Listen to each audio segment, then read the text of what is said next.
Good evening and a warm welcome. I'm Rahul Kanwal and we're broadcasting tonight live from INS Hansa, the Goa Naval Base, which is buzzing with activity tonight.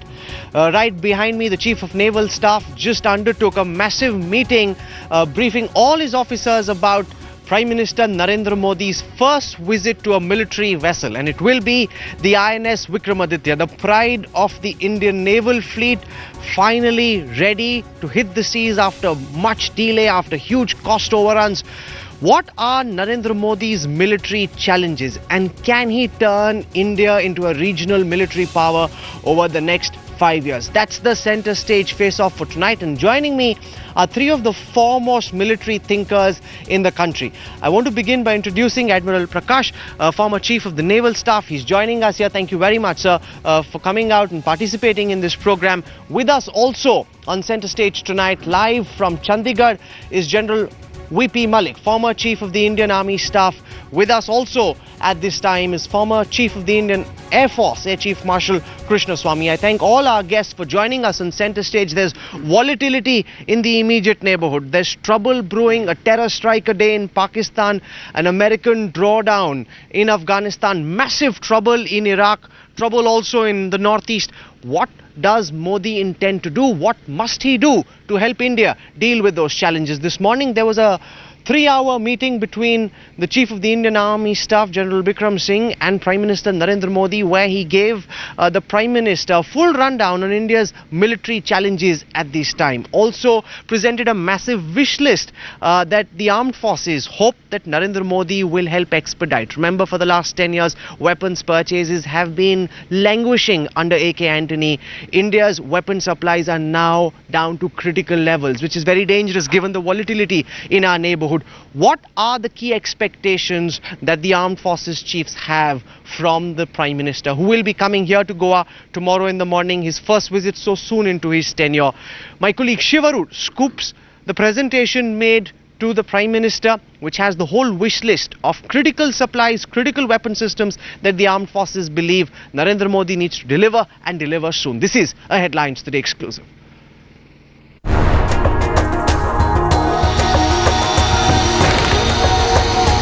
It's a grim status quo for the armed forces that India's new Prime Minister has inherited. Endless ceasefire violations, a year of naval disasters, and an air force battling nose-diving aircraft strength. A decade of indecision and red tape has created a planning nightmare for the Indian military, one that needs urgent and empowered attention.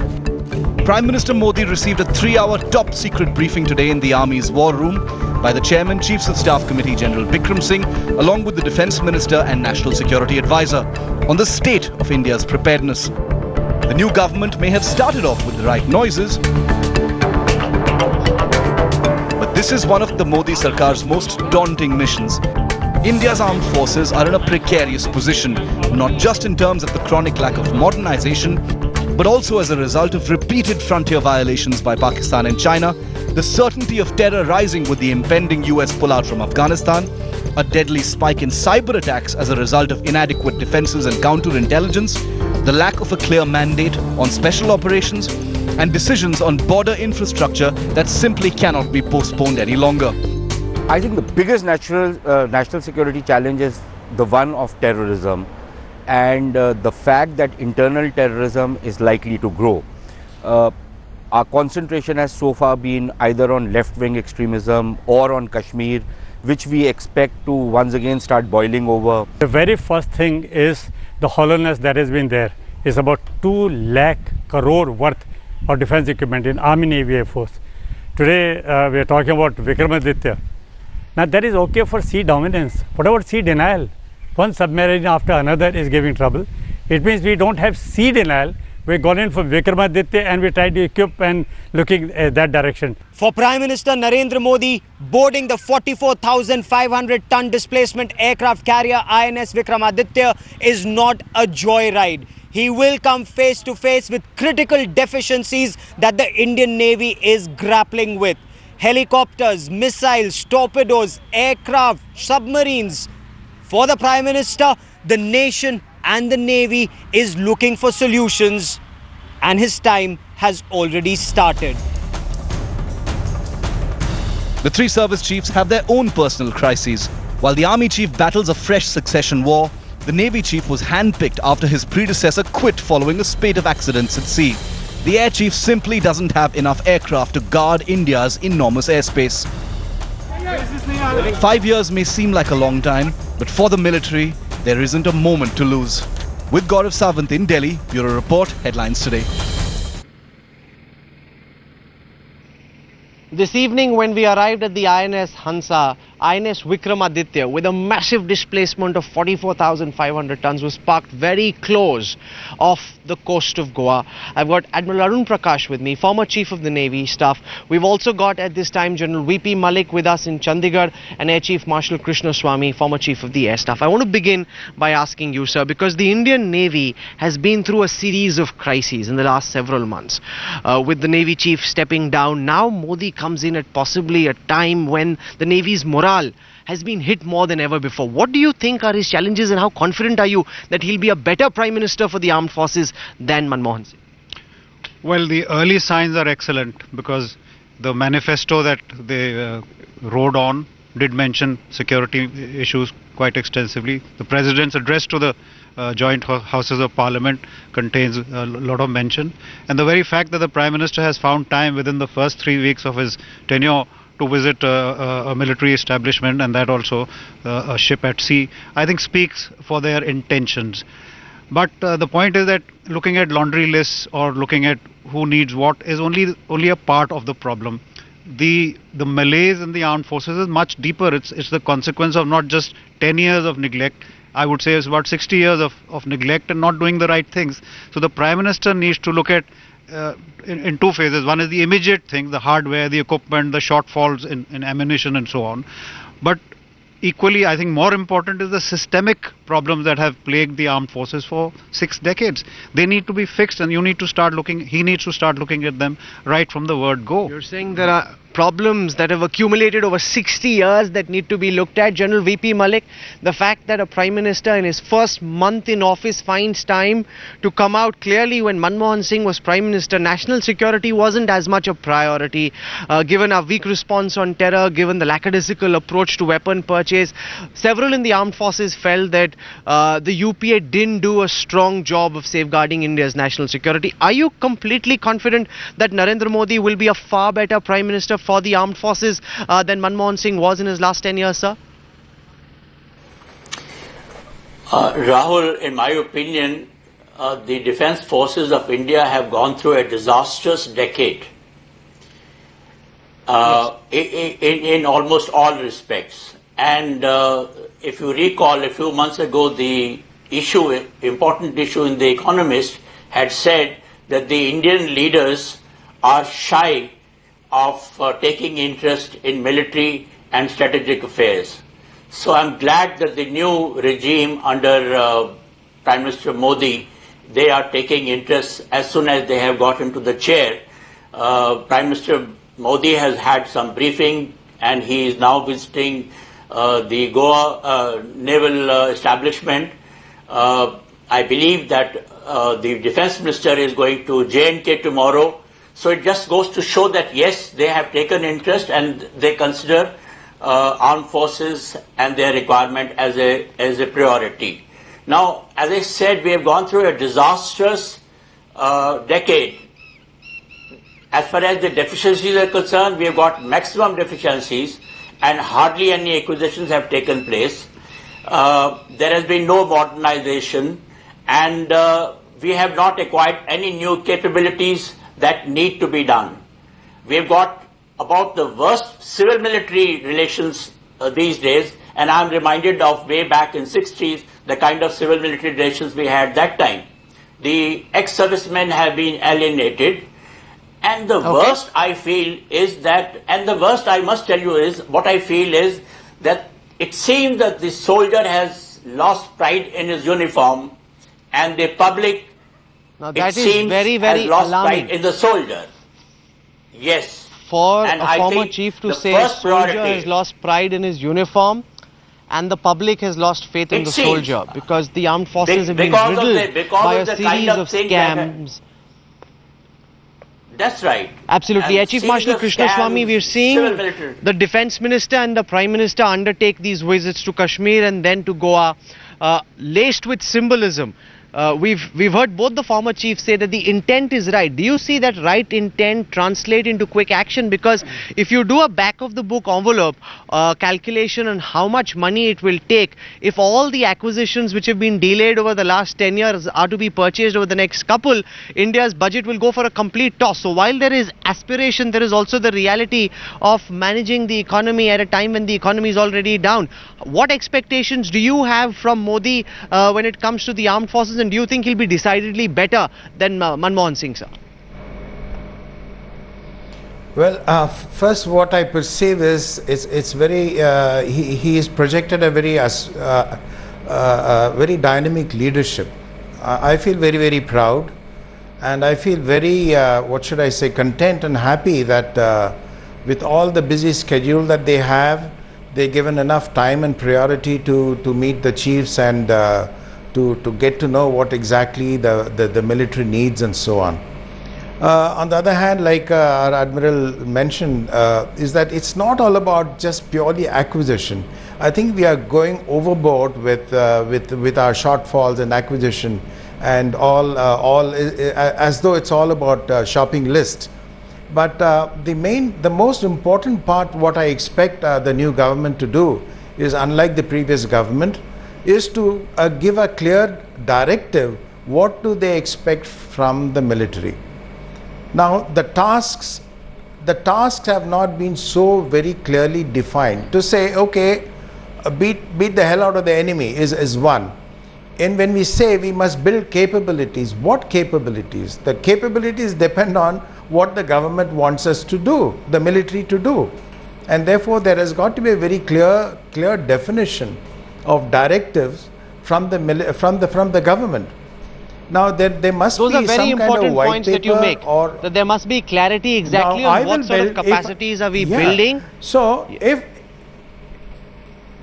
for example we have to get only the UAVs or the fighter aircraft or a tanker or AWACS, it all depends on where the priority lie based on what the government expects us to do.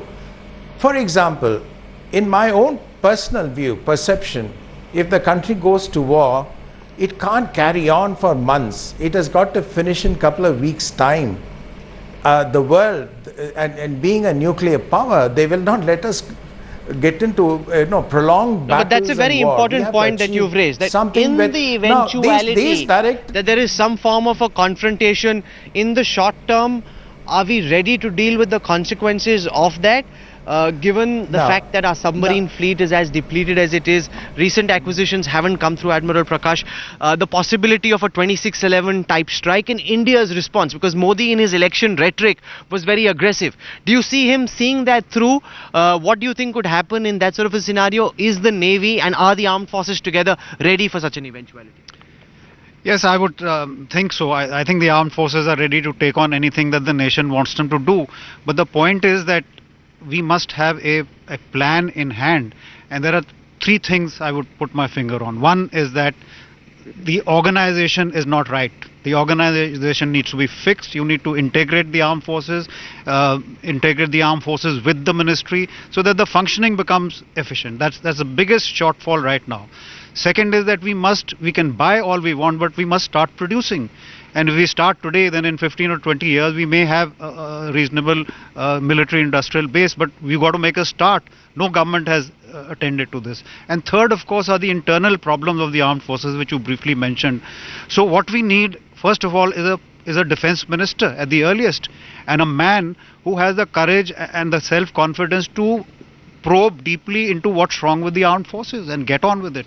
So you can't have part-time people looking at defense, people who are overburdened with political responsibilities, group of ministers, parliament. This defense minister must devote 110% of his time to national security. There's a lot to be done. But the armed forces will not let you down. I mean, coming to your first question, they will not let you down. They will rise to the occasion. No, but when after the 26th of November attack, on the 29th of November, there was a security review. At that time, it was found that we simply didn't have the weapon capacities to be able to launch any meaningful and destructive strike against Pakistan. Now, since then, some weapons have been purchased, General Malik, but that's a big concern. How ready is India militarily tonight? God forbid if there were to be another 26/11 style attack, will India be able to offer some form of a retaliatory attack to whichever country such an attack emerges from, or will we once again have to suffer the ignominy of being attacked and not being able to do anything about it, General Malik? And what expectations do you have from Modi on that score, sir?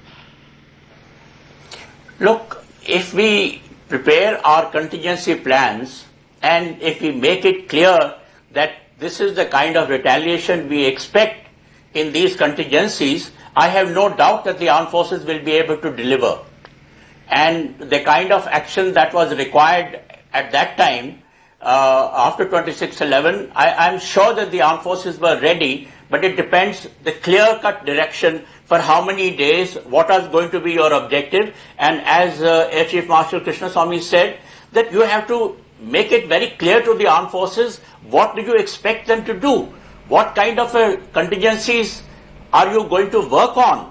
And as far as the delivery part is concerned, I have no doubt that the short-term war can be fought by India against Pakistan. I have no doubt about that. But the point I'm trying to make is that try and make up these deficiencies, because you don't know when the escalation takes place, one has to cater for the escalations also. No, but that's important. That you can't just plan for a short-term confrontation, because if there is a confrontation, it could escalate. And Air Chief Marshal Krishnaswamy, I want to put that same question to you. The possibility of a 26/11 style attack and India's response to it has been discussed and debated a lot over the last several years. How do you see Modi respond to an eventuality of that nature? And are the fighter pilots of the Air Force ready to play their part in such an eventuality if it were to emerge? Or are we so critically down in terms of our fighter pilot contingent that we will find it difficult to be able to sustain such a confrontation, sir? You know, I've had the experience of going through this standoff for a long period Yes. after that parliament attack. Okay. And That's right. in my own perception, I don't go with you to say that we didn't follow anything after 26/11 because we were short or we were incapable. In my personal belief, I don't know what the government decided. It is the government's directive. What exactly the government wants us to do? No military in the world anywhere has everything. When the Americans came to Afghanistan, they were short of something or the other. I don't believe, therefore, we are not prepared for a war or to take on combat. It is the directive and decision making. The decision making depends on what the capabilities we are expected to have, and it doesn't come as a surprise. And there's a clear directive from the government that if another 26/11 happens, we will do X, Y, Z. And those are planned strategically, all within the government and by the military.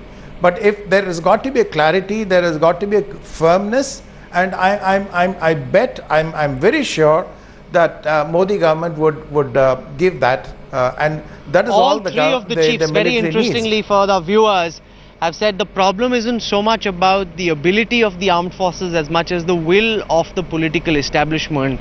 But when push comes to shove, do you see Modi, who really doesn't have much of a military background in terms of his association with the armed forces, it's fairly new.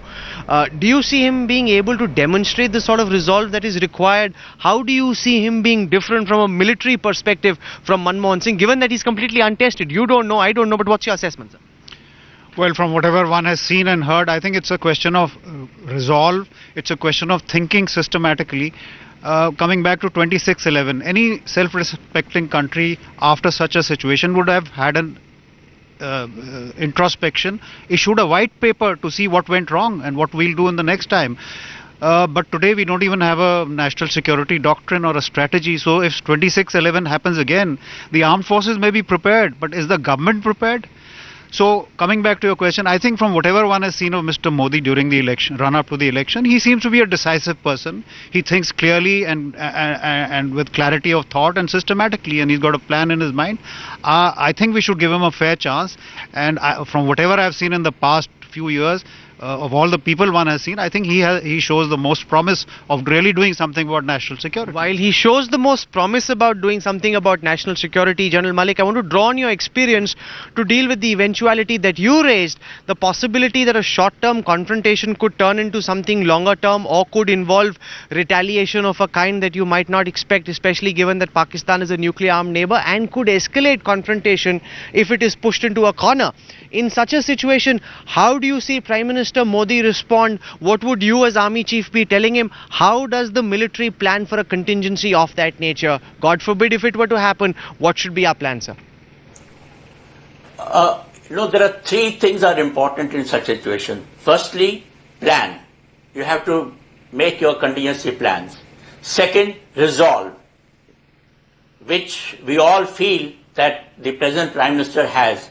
And the third is decision making, which again we feel is different to what we had earlier. The present Prime Minister and his team seems to have that. So three things are important: planning, resolve and decision making. Now as far as the equipment part is concerned, as I said, for a short term we have no problem at all. But we have to cater for contingency plan. We have to see for how many more days this may carry on and what all equipment would be required just in case it escalates. And I think there we have certain shortcomings which we should try and make up as early as possible.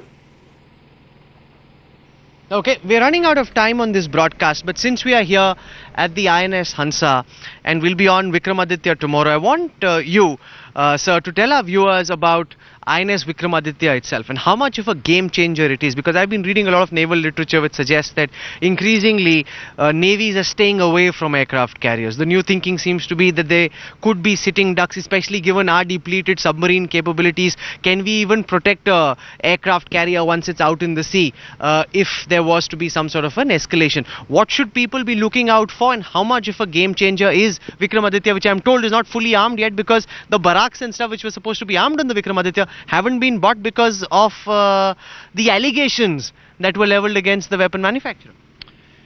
Well, the term game changer is used, I think, too freely, but the fact is that the Vikramaditya's size and capabilities enable it to operate a fourth generation aircraft like the MiG-29K, which is a supersonic Mark II aircraft with a huge payload carrying capability. And its predecessor, the immediate predecessor, Virat, could only carry the Sea Harrier, one of which is standing. I used to fly it, but now I feel a little diffident because... No, George Bush came down at the age of 90. I saw him jump off a plane at the age of 90. Well, I could fly if the chief allowed me to. But the point is that the MiG-29 is generations ahead of the Sea Harrier. Yes. Similarly, the other aircraft, the Kamov-28, the Kamov-31 that the Vikramaditya is going to carry, will give it a huge capability, which will enable it to have a bubble of 300 to 400 miles all around it. So your fears about the vulnerability of aircraft carriers, etc., is slightly misplaced. In this part of the Indian Ocean, there's nobody who can actually touch an aircraft carrier, which is handled... but you've got China in the other side of the sea? Well, China has first to arrive in the Indian Ocean. We haven't seen them here yet. We've only heard talk. Okay. So hopefully with Vikramaditya out at sea and with Vikrant to follow in a few years, we will have enough aircraft carriers to keep any threat away from us. These are very, very serious issues of national security, and there are no immediate solutions to any of them. These problems have crept up and compiled over the last several years, and it's also unfair to expect Modi to resolve them, but the fact that he's showing the will and the intention to get started so soon into his prime ministership bodes well. Headlines today will be on board the INS Vikramaditya. Narendra Modi's first visit as prime minister to a military vessel, our costliest weapon system purchase ever, much delayed but finally ready to hit the sea. What I want you to do is tune in all through the day tomorrow for our special coverage, but also when we come back on the other side of a break, we've got a special documentary put together by my colleague and Headlines Today's defense correspondent Shiv Arur, which gives you all the information that you need to know about the INS Vikramaditya, formerly the Gorshkov, the fanciest, the costliest weapon system ever India has had so far. Find out more about it when we come back on the other side of a very quick break. But for the time being, I want to thank General V.P. Malik for joining us, also to Air Chief Marshal Krishnaswamy, and thank you, sir, for having us over here and for joining us on this broadcast. Thank you. Tune into our coverage tomorrow evening, and news and updates continue when we come back on the other side of a quick break.